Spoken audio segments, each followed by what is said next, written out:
안녕하세요. 모여행 첫 번째 발표를 맡게 된 박은진입니다. 저희 모여행 발표 순서부터 먼저 설명드리겠습니다. 먼저 주제 선정 사유, 분석 설계, 구현 시연, 기술 소개, 그리고 후기 순으로 발표해드리겠습니다. 다들 여름 휴가 혹은 연말 휴가 계획하고 계실 텐데요. 프로젝트 초반 지쳐있는 저희 팀원들이 가장 많이 했던 말은 아무래도 여행 가고 싶다 이런 거였습니다. 네. 그만큼 여행은 사람들에게 힐링을 의미하는데요. 하지만 바쁜 현대사회에서 여행 계획을 세우는 것은 쉽지 않은 일입니다. 먼저 여행지를 고르는 설렘이 끝나면 동선과 이동 시간을 고려해야 하는 고민에 머리가 아파옵니다. 동선을 보기 위해 지도를 열어야 하고 일정을 짜기 위해 플래너를 열어야 하고 또 다른 사람들의 후기를 참고하기 위해 블로그도 열어봐야 하고 더불어 여행 동료들을 모집하고 함께 일정도 맞춰야 한다면 고민은 더욱 깊어지게 되는데요.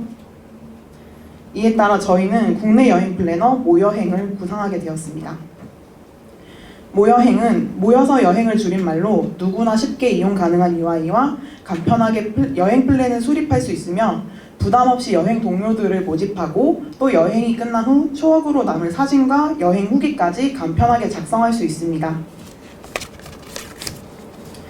여행 플랜 기능은 사용자들의 최적의 여행 동선을 계획할 수 있는 도구입니다. 사용자는 원하는 여행 목적지를 선택하고 가고 싶은 명소를 입력하면 명소 간의 이동 시간을 계산하여 최적의 여행 동선을 선택할 수 있습니다. 또한 다른 사용자들이 작성한 여행 플랜도 쉽게 검색하고 볼 수 있습니다. 채팅방 기능은 여행 동료 모집과 커뮤니케이션을 지원합니다. 사용자들은 여행 플랜을 바탕으로 채팅방을 생성하고 조건에 맞춰 여행 동료들을 모집할 수 있습니다. 채팅방은 사용자 친화적인 UI로 구성되어 있으며 음성 채팅, 화상 채팅을 지원하여 동료들과 원활한 소통과 계획 조율이 가능합니다. 또한 즉시 한영 번역을 지원하여 편의성을 증대하였습니다. 여행 후기 기능은 다녀온 여행에 대한 추억을 공유하고 다음 여행을 위한 자료로 활용할 수 있습니다. 사용자들은 다녀온 여행 플랜을 기반으로 후기를 작성할 수 있고 여행 동선을 1차별로 확인할 수 있습니다. 이를 통해 다른 사용자들은 실제 여행 경험을 바탕으로 정보를 얻을 수 있는데요. 역시 자신의 여행 계획에도 도움을 받을 수 있습니다. 그 외에도 질의응답 게시판은 사용자들이 궁금한 사항을 질문하거나 답변을 받을 수 있는 공간을 제공하며 메모 기능은 사용자들이 중요한 정보나 아이디어를 기록하는 데 도움을 줍니다. 또한 챗봇은 자동응답 기능을 통해 사용자들의 질문에 빠르고 정확한 대답을 제공하며 알람 기능은 받은 추천이나 채팅방 신청 그리고 초대 여부를 사용자에게 알려줍니다. 또한 공지 게시판은 사이트 운영자가 사용자들에게 중요한 공지사항을 전달할 수 있는 기능을 제공합니다. 저희는 이처럼 더 많은 사람들이 우리 모여행을 통해 국내 여행을 편안하게 할 수 있기를 바라면서 구현하였는데요. 그럼 이제 저희가 이 프로젝트에 대한 아이디어를 어떻게 정제하고 구체화할 수 있었는지 다음 발표자 송용범님께서 말씀해 주시겠습니다.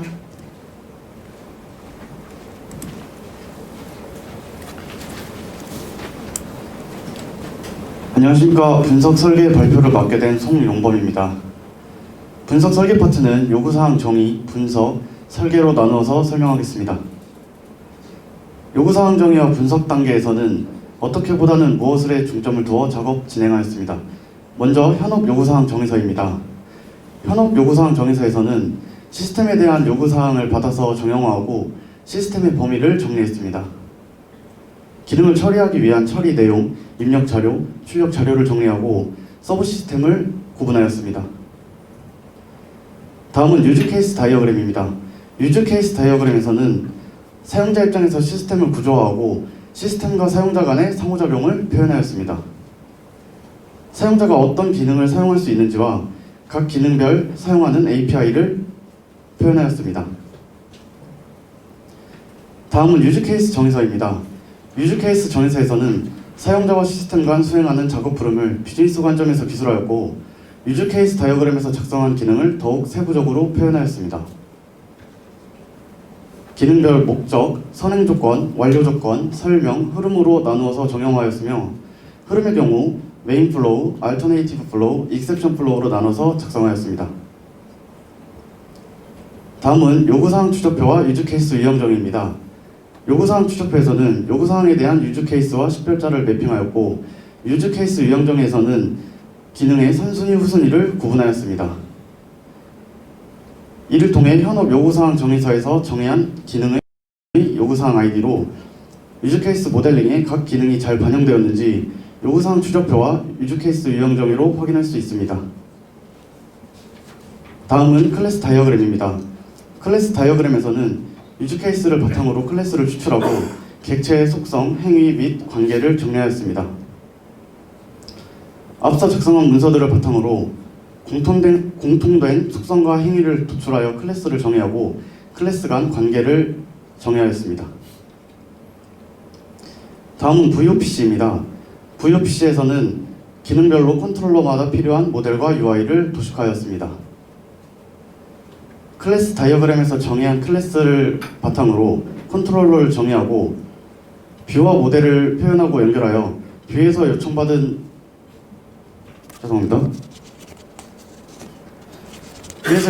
데이터를 처리하기 위해 모델과 상호작용하는 것을 표현하였습니다.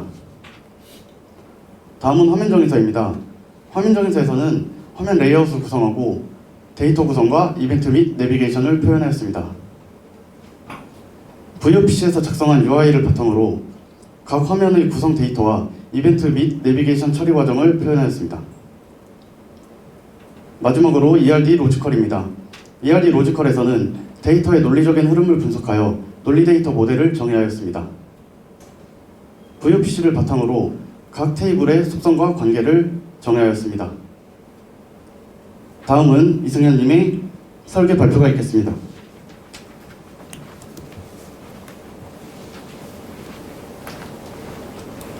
안녕하십니까. 이어서 설계 발표를 맡은 이승현 발표 시작하겠습니다. 분석 단계는 어떻게 보다는 무엇을에 중점을 두어 기술의 비종속적이었지만 설계 단계에서는 구현에서 실제 사용할 기술들을 확정하고 그 기술의 이점을 활용할 수 있는 방향으로 제작하였습니다. 먼저 설계 표준입니다. 설계 표준에서는 폴더 구조, 변수명, 메소드명 등 구현에 필요한 요소를 표준을 정형화하였습니다.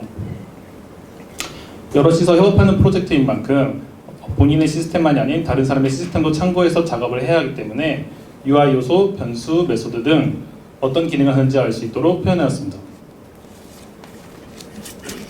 다음은 설계 단계 VOPC입니다. 분석 단계에서 작성한 VOPC를 바탕으로 컨트롤러와 비즈니스 로직을 구체적으로 명시하였습니다. 컨트롤러 부분에는 피드와 메서드, 비즈니스 로직을 담당하는 서비스와 다오에는 메소드를 표현하여 컨트롤러와 비즈니스 로직인 서비스와 다오의 구성 관계를 표현해 주었습니다. 다음은 화면 정의서입니다. 화면의 레이아웃을 구성하고 데이터 구성, 이벤트 및 내비게이션을 표현하였습니다. 분석 단계에서의 화면 정의서와의 차이점은 화면 아이디와 데이터 구성을 설계 단계 VOPC를 통해서 작성하였고 이벤트 발생 시 어떤 컨트롤러가 작동하는지 상세하게 표현해 주었습니다. 다음은 피지컬 ERD입니다. 실제 저희가 구현할 때 사용한 데이터베이스의 성능 및 특성을 고려하여 데이터 타입, 컬럼명, 속성, 조건 등을 명확하게 작성하였습니다. 테이블 간의 순환 관계, 1대1 관계, 데이터 중복을 고려하면서 작성하였고 구현 시에 어느 정도 편함을 위하여서 반정규화를 진행하였습니다.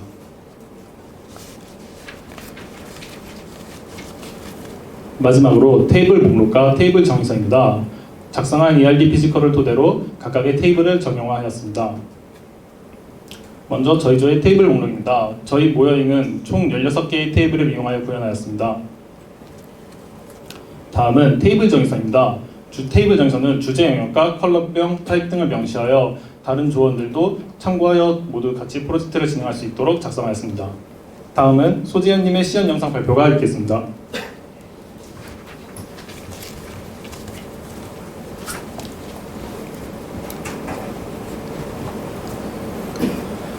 네, 시연 영상 발표를 맡은 소지현입니다. 발표 시작하겠습니다. 메인 화면입니다. 모여행에 대한 간단한 설명과 게시물수를 확인 가능하며 가장 많은 추천을 받은 여행 플랜 6개를 화면에 보여주도록 구성하였습니다. 회원과 비회원은 상단의 탑바를 이용하여 여행 플랜 및 채팅방, 후기, 공지사항, 질의응답 등의 목록을 확인 가능하며 회원가입부터 순차적으로 설명하도록 하겠습니다. 아이디에는 한글과 중복 사용은 불가능하며 비밀번호는 재확인 과정을 거쳐 입력하여야 합니다.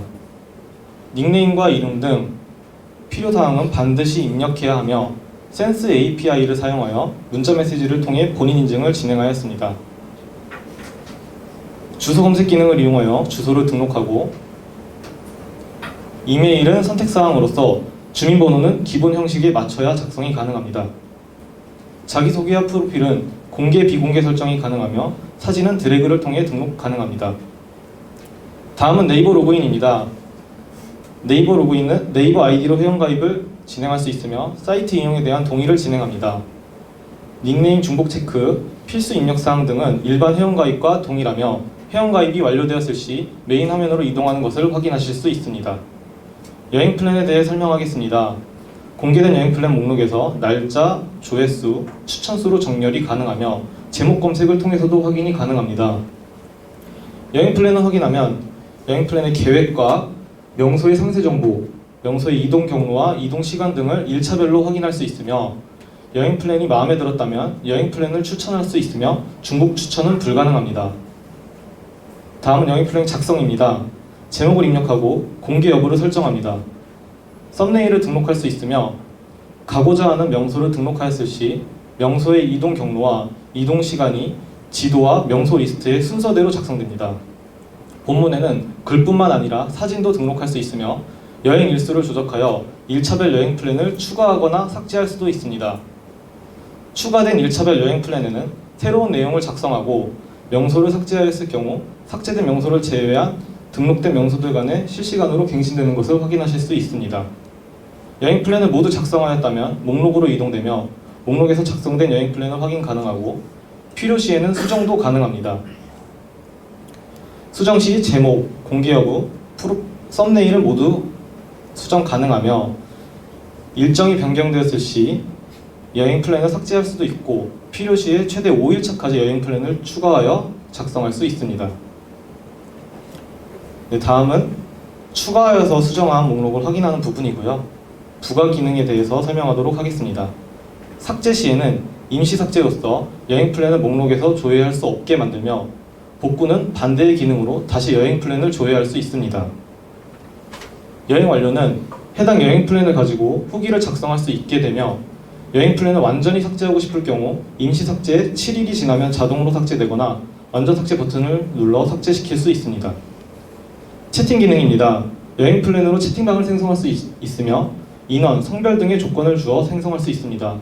또한 해당 조건을 통해 채팅방을 검색할 수 있고 여행 플랜으로 채팅방을 생성하였기에 내부에서 지도를 확인할 수도 있습니다. 채팅방은 신청한 후 방장이 수락한 이후에 채팅방에 참여가 가능합니다. 채팅방에 참여하였다면 여행 플랜의 정보로 서로 대화를 나누며 계획을 세울 수 있으며 이미지도 공유가 가능합니다. 공유된 이미지들은 채팅방 내부 사진첩을 통해 기록을 확인할 수 있으며 채팅방에 가입된 인원들은 언제든 채팅방에 입장과 퇴장이 가능합니다. 또한 채팅방 내부에서 닉네임을 클릭 시 유저들의 상세 정보를 확인할 수 있고 방장은 매너가 없는 회원의 경우 강퇴도 가능합니다. 그리고 방장은 모집을 더 이상 받지 않을 수 있으며 여행이 완료되었을 시에는 신청 자체가 불가능하도록 한 것을 화면에서 확인하실 수 있습니다. 그리고 신뢰감을 쌓을 수 있도록 화상 채팅 기능도 제공하는데요. 비디오는 온오프를 마음대로 할 수 있으며 다시 지도를 보고자 하면 버튼 클릭 하나로 간편하게 화면을 전환시킬 수 있습니다. 그리고 외국인이 사용하는 것을 감안하여 팝하고 API를 사용하여 즉시 영어로 번역하는 기능도 제공합니다. 여기까지 발표를 마치고 다음 발표자가 이어서 영상 시연을 진행하겠습니다.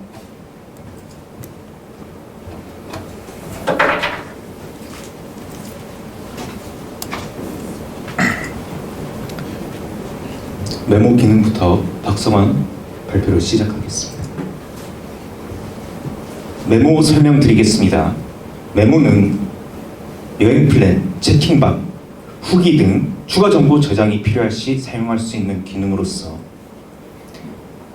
또한 메모는 닉네임을 통해서 공유가 가능한데 공유를 진행하게 되면은 탑바에 있는 공유받은 메모 보기를 통해 확인이 가능합니다. 또한 메모는 인터넷 정보를 효과적으로 저장할 수 있는데요.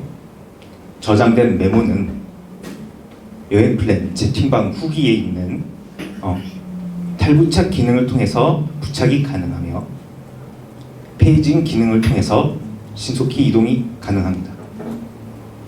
후기 설명드리겠습니다. 후기는 완료된 여행 플랜을 선택해서 작성할 수 있는데요. 공개 여부를 선택할 수 있고 1차별 여행 플랜을 보기 좋게 확인할 수 있도록 구현하였습니다. 작성이 완료된 후기는 또한 내가 작성한 후기를 통해 조회가 가능한데요.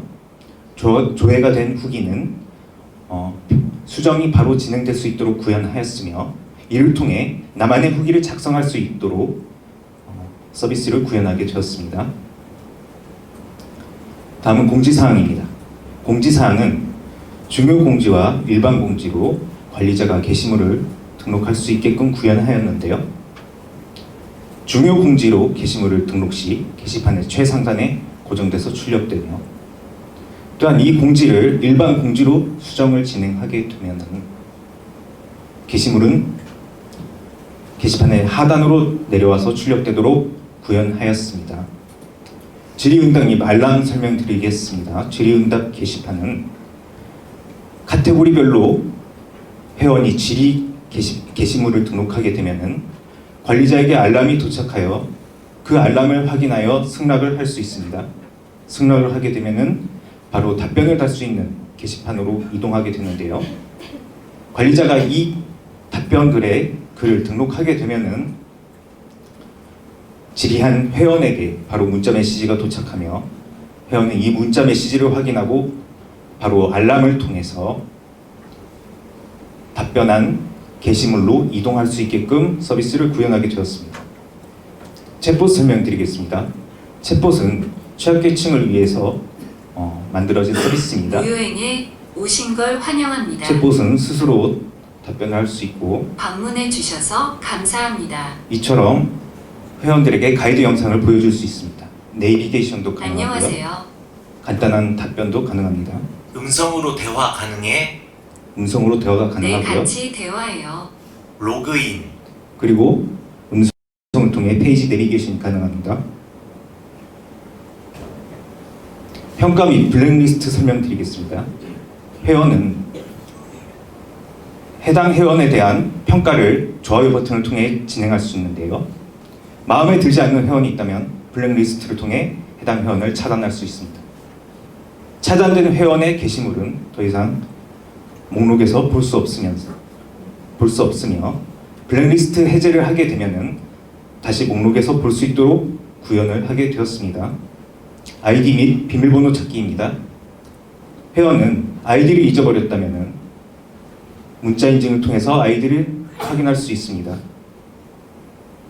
또한 비밀번호도 동일하게 문자 인증을 통해 비밀번호를 확인할 수 있습니다. 한 가지 다른 점이 있다면 비밀번호 변경을 통해서 비밀번호를 찾을 수 있다는 점이죠.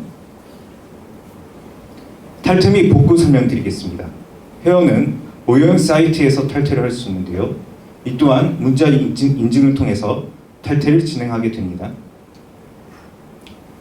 탈퇴를 진행하게 되면 1년 이내에 재로그인을 진행하게 된다면 아이디는 다시 복구가 진행하게 됩니다. 문자 인증을 통해 복구를 진행하게 되면은 회원은 다시 모여행 사이트에 접속할 수 있게 되는 것이죠. 이것으로 구현 영상 시연 발표를 마치고 기술 설명을 김성구 님이 진행해 주시겠습니다.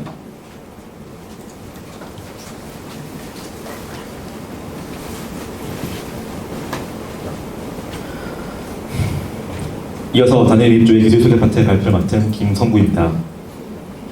우선 저희 웹사이트 모여행의 아키텍처 다이어그램을 통해서 시스템의 전체적인 큰 그림을 파악하시겠습니다. 첫 번째로 소개드릴 것은 저기 서버 밖에 위치한 외부 API들의 활용입니다. 여행 계획을 세울 때 핵심이 되는 지도를 구성하기 위해서 저희는 카카오 맵을 활용했습니다. 덕분에 사용자가 가고자 하는 장소에 마커를 찍고 그 마커들 중심으로 지도를 이동시킬 수 있게 되었습니다. 이러한 지도는 사용자의 조작에 반응해서 AJAX 비동기 통신을 통해 실시간으로 서버에 데이터를 전송합니다. 그리고 서버는 카카오 내비 API를 활용해서 이동 경로와 이동 시간을 실시간으로 산출하고 그 결과를 다시 화면의 지도에 반영하게 됩니다. 사용자의 음성을 인식하는 챗봇을 구현하기 위해서는 네이버의 AI 플랫폼인 클로바를 활용했습니다. 클라이언트에서 사용자의 음성을 오디오 파일로 만들어서 서버에 전송하면 서버에서는 그것을 클로바 스피치를 활용해서 텍스트로 변환하고 클로바 챗봇에 미리 입력된 시나리오를 바탕으로 적절한 응답을 생성한 뒤에 다시 클로바 보이스로 그것을 음성 파일로 합성합니다. 이를 통해서 최종적으로 사용자에게 음성 응답을 제출할 수 있게 되는 것이죠.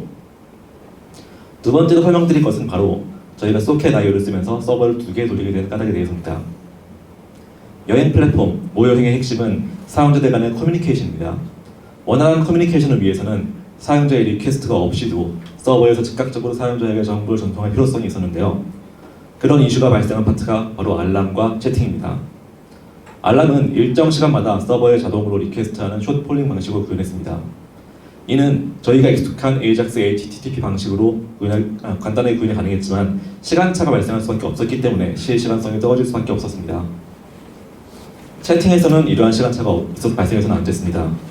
더 실시간성이 높은 방법으로 이를 구현하기 위해서 저희는 채팅방을 구현된 특화된 자바스크립트 라이브러리인 소켓 IO를 활용하기로 결정했습니다. 이 때문에 채팅을 위한 익스프레스 서버가 하나 더 필요로 하게 되었죠. 그러다 보니까 몇 가지 문제에 직면하게 되었는데요. 저희는 익스프레스의 포트는 3000번, 톰캣의 포트는 8080으로 구분했기 때문에 서로 다른 두 곳에서 정보를 받아오는 브라우저가 Same Origin Policy 일반에 의해서 CORS 에러를 읽기 시작했습니다. 이 문제는 소켓 IO 공식 문서를 활용해서 CORS를 허용하는 코드를 삽입함으로써 해결할 수 있었습니다.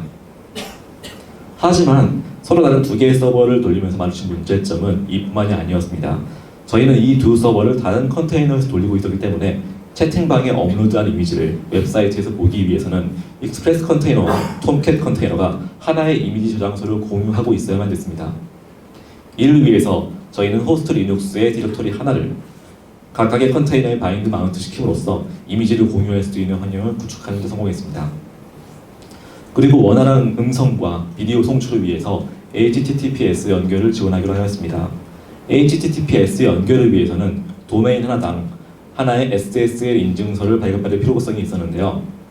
저희 팀은 SSL 인증서를 중앙에서 쉽게 관리하기 위해서 그리고 들어오는 HTTP 연결을 전부 HTTPS로 리다이렉트 시키기 위해서 엔진엑스 컨테이너까지 하나 마련했습니다. 이렇게 최종적으로 지금과 같은 서버 환경이 마련된 것이죠. 세 번째로 설명드릴 부분은 스프링 토켓 내부에서 DB를 조작하는 부분입니다. 바로 스케줄러를 통해서 어떻게 휴대통 기능을 구현했는지 설명드리겠습니다.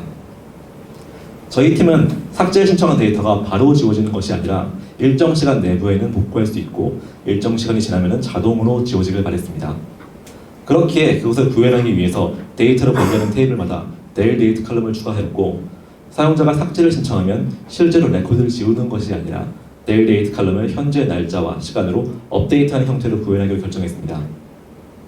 덕분에 스프링 스케줄러에서 크론을 통해서 한 가지의 메소드를 인자를 달리해서 실행하는 것만으로 각 테이블마다 삭제될 레코드들을 알아서 삭제되는 기능을 구현할 수 있었습니다.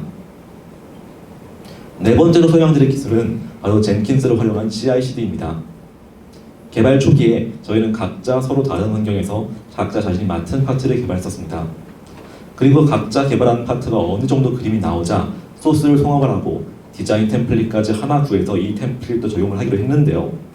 부트스트랩이나 jQuery를 사용한다는 것까지는 합의가 되어 있었지만 어떤 버전까지 쓰겠다는 것까지 통일하지 않았던 저희 팀은 이 취합 과정에서 큰 버전 충돌 문제를 겪게 됩니다.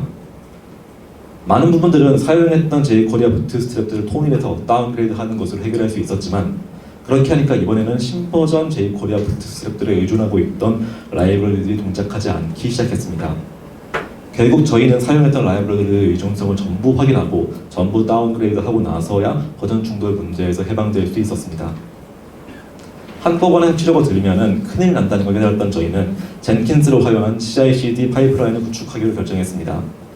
로컬에서 IDE로 작업하던 소스 코드를 커밋, 머지, 푸시하면 자동으로 젠킨스 파이프라인을 통해서 클라우드 서버에 배포가 되도록 말이죠.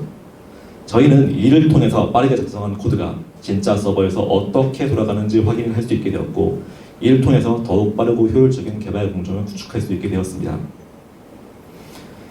이상으로 기술 소개 파트를 마칩니다. 이후 팀원들의 소개와 수료 후기가 이어지겠습니다.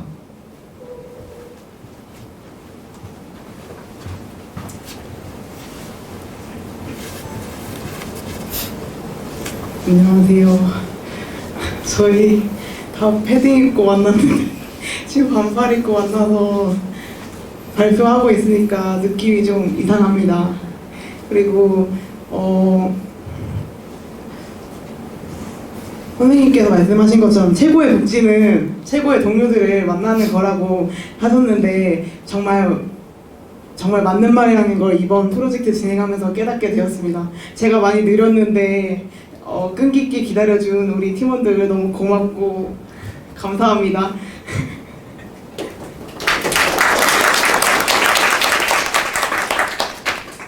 지금까지 살면서 이렇게 열심히 살아봤던 적이 없는 것 같은데 정말 보람찬 6개월이었고요. 2기 분들 모두 고생하셨습니다. 감사합니다. 졸업하고 이제 개발자 대기에서 진로 찾다가 우연찮은 길로 이제 네이버 클라우드 고정하는 거 알게 돼서 신청하게 되었는데 정말 운이 좋게도 비트캠프에서 가장 유명한 강사님 만나서 제가 분위기를 좀 많이 휩쓸리는 편인데 강사님이 정말 분위기 잘 잡아주시고 저희 반 분들도 너무 열심히 해서 저도 덩달아서 같이 열심히 할 수 있었던 것 같습니다. 감사합니다.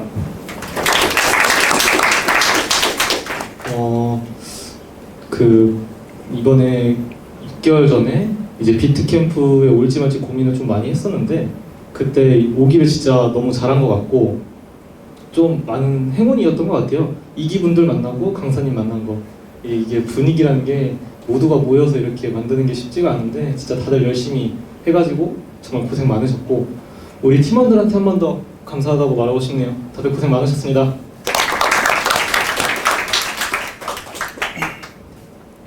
우선 조언분들에게 더 감사드리고 강사님에게 감사드리고, 그리고 저는 이제 다른 학생분들에게 말씀드리고 싶겠습니다. 저는 이번 주제를 정할 때 저는 이제 음성 챗봇을 만들게 되었는데요. 근데 그 이유가 저희 부모님이 이제 편찮으셔서 그러면 이 AI 기술을 사용하면은 어떻게 하면은 사람들에게 더 좋은 서비스를 제공해 줄 수 있을까? 이런 생각을 했던 것 같습니다. 그래서 물론 자바나 파이썬 같은 언어들도 중요하지만 내가 어떤 기술로 어떤 조합을 통해서 새로운 서비스를 만들 수 있는지, 그런 것들을 많이 다른 분들도 많이 생각해서 공부를 해주셨으면 좋지 않을까 말씀드리겠습니다. 감사합니다. 제가 처음 이 과정을 들었을 때는 겨울이었고 저는 그때 인트랑 스트링이 뭔지도 몰랐던 것 같습니다. 거기서부터 지금까지 오는데 굉장히 힘든 일도 있었지만 같이 열심히 하는 팀원분들과 같이 열심히 하는 같은 동기분들, 그리고 저희들이 열심히 학습할 수 있도록 지원해 주셨던 학원분들과 네이버 클라우드 쪽, 그리고 매직콜 여러분들의 도움이 있었기에 저희가 여기까지 올 수 있었던 게 아닌가 하고 생각해 봅니다. 여기까지 오게 된 걸 정말 감개무량하게 생각하고, 아직 끝이 아니고 더 나아갈 길이 많으니까 여기서부터 더 나아가서 각자 맡은 바 좋은 곳에서 각자 자기 역할을 다 하면서 함께 연락하고 지내는 사이가 되었으면 좋겠습니다. 이것으로 저희 모여행 프로젝트의 발표를 마치겠습니다. 들어주셔서 감사합니다. 감사합니다.